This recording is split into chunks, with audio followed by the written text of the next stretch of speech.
આગમનનો પેલ ખોદી દ્વાર, સંત લુકસ પ્રમાણે પવિત્ર હંદેહો।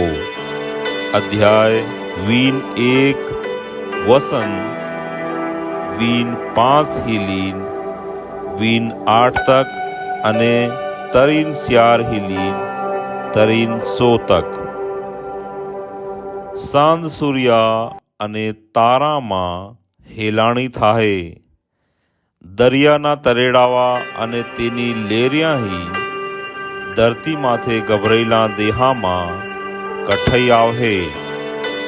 દુનિયામાં આવનારી આફતના વશિયારહી મનખા સમકને મારે વગર ખોમના થઈ જાહે, કેમ કે હરગનો જોર ભાગી પડહે।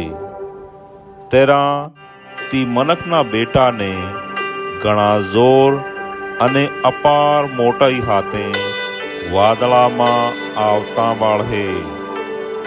હાઉ જરાયો હંગળો થવા લાગે, તેરા ઊભા થાઓ અને તમારા માથા આદર કરો, કેમ કે તમારું તારણ લગતું હે।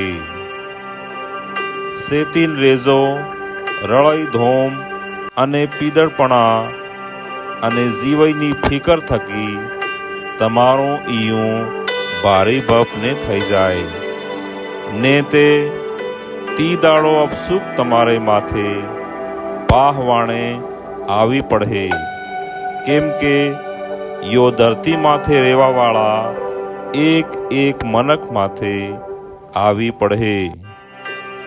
ઘડીએ માતર અને હંગળી વખતે જાગતા રહો અને અઠૂટ દુઆ બોલતા રહો, કેમ કે તમોને આવનારી આફતથી હાજા હુરા વસી નીકળવા અને મનખના બેટા આગાડી ઊભા રહેવા જોર મળહે।